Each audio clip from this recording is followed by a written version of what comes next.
দর্শক, আমরা চলে আসছি কেরানীগঞ্জের ঐতিহ্যবাহী হযরতপুর হাটে।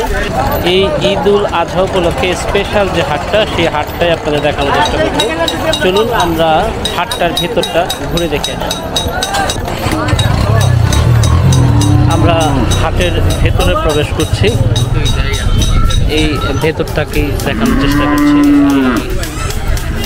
ঈদ উপলক্ষে দেখুন যে আপনার কোরবানির ক্ষেত্রে চাপাটি সব কিছুই এখানে হচ্ছে।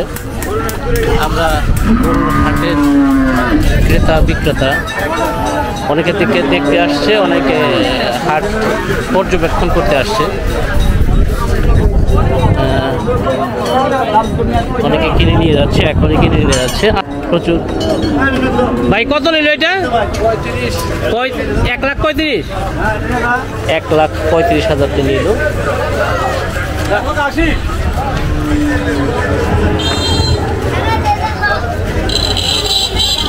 দেখুন আমরা হাটের ভেতরে ঢুকছি।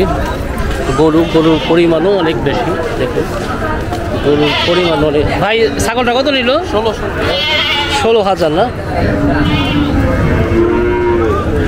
দেখুন আমরা হাটের একদম ভিতরে প্রবেশ করছি। প্রচুর গরু উঠেছে, গরু প্রচুর। ভাই ছাগলটা কত নিল? হ্যাঁ 16,000 না?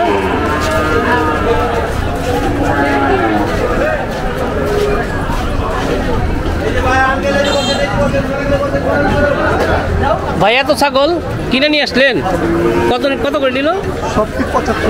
সবগুলো 75,000 না? সব মিলে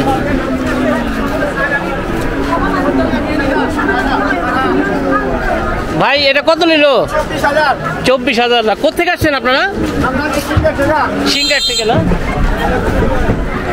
এই গরুর হাট দেখুন, এই যে গরুর হাটটা আপনাদের দেখানোর চেষ্টা করছি। ভাই ভেড়া কত নিল? দুটো 10,000 না? ভাই এটা কি জোড়া কত করে নিল এটা?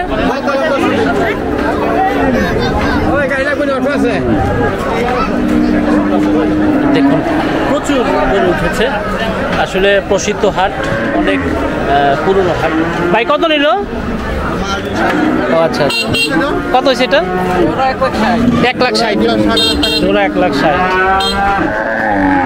এখনই প্রচুর বেচা কেনা হচ্ছে। আজকে এই শনিবার হাট, প্রতি শনিবারেই হাট হয়। আসলে ঈদ উপলক্ষে স্পেশাল একটা হাট, সেটাই আপনাদের দেখানোর চেষ্টা করছি। দেখুন প্রচুর গরু উঠেছে এই এলাকা।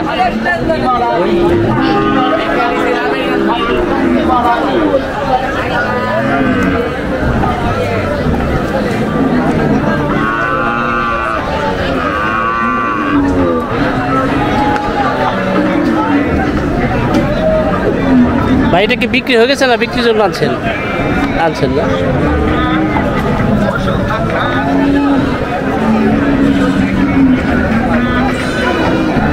এই দেখুন ক্রেতা এখনো ঢুকেনি, ক্রেতা দেখছে কেনাকাটার জন্য।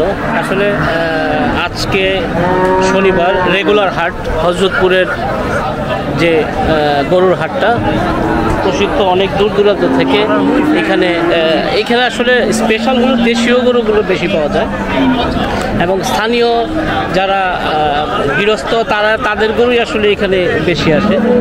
এবং প্রচুর আমরা ভাই কত নিল এটা? ভাই কত হইলো? ভাই